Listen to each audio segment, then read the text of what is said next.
What's happening, everybody? Today we're going to take a look at one from the Brew Kettle out of Strongsville, Ohio. This is their 4 C's American Pale Ale. This one actually comes in with an ABV of 6%, 55 IBUs. Give you a little bit of information off the label. A malty pale with Cascade, Centennial, Columbus, and Chinook hops, creating citrus and pine-like flavors with assertive bitterness. So let's go ahead and get this baby in a glass and see what we got here. Hey, how you doing?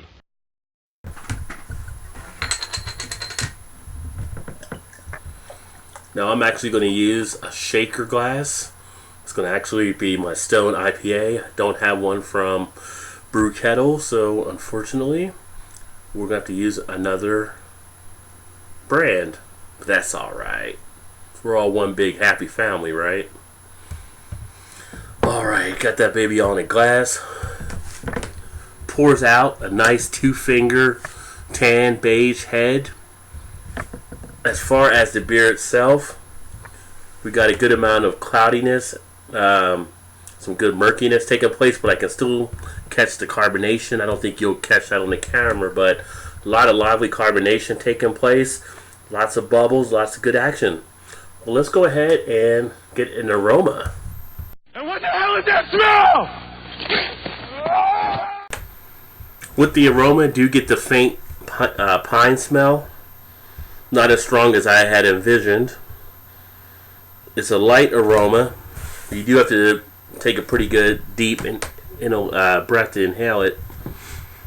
Getting a little bit of the dankness at a IBU level up around 55. I would expect to have a little bit more, but you do catch it on the back end of the hops. As far as anything else taking place, like I said, you have pine, a little bit of that resin type smell. You do get a little bit of, I think, a yeast type sour smell that also comes off, but not much off the malt. Let's go ahead and get a taste. I do want to know what it tastes like. As far as the flavor, get a light bitterness, probably light to moderate. You also have a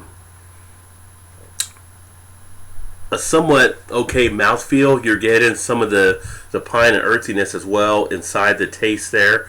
So some of the flavoring that they use from the hops is definitely in play, it seems. I think I mentioned it has the Cascade, Centennial, Columbus, and Chinook, so 4 different hops taking place here. Not really getting a lot of the citrus flavor though. As far as the finish, it does have a nice crisp finish. As far as the texture, it is a nice dry texture. Carbonation plays out pretty soft in this beer, so overall pretty good in that degree. But as far as anything else, nothing that really jumps out to make it a fantastic beer here or there. You are getting some light astringency on the end, not getting too much of a taste of the alcohol, so at 6% it is hitting pretty well. So what do we think about this beer overall? I want the truth! You can't handle the truth! Well, overall, this is my second beer from Brew Kettle. Not as strong as the first one I had previously, but a solid offering. If you're looking for something to fit that American Pale Ale, it does fit in to that category. Nothing too distinctive though, and with the way the market is now with a lot of the Pale Ales, you kind of want to come up with something that makes you stand out. Don't really get that feeling on this beer here. It does have some good hop balance in there against the malts with the 4 different ones that are being used, but overall, they're saying it's going to be a citrus type feel. Not feeling that. When you go into a Pale Ale, a lot of times you are looking for that citrus. On a scale of 1 to 5, I would actually look at giving this one here, I'd give this I'm going to give it a 2. I'm going to give it a 2.5. It is a good Pale Ale, but they kind of sold it on some of the things I think that they mentioned on the label that don't really deliver. If you've had this one before, then that's the 4 C's American Pale Ale from Brew Kettle. Let me know what you thought about it. Leave some comments in the comment section. But for me, it wasn't anything that knocked me back. Would I go out to a bar and order this one? Probably not after having it the one time. It's not something where I want to come back and look to get more.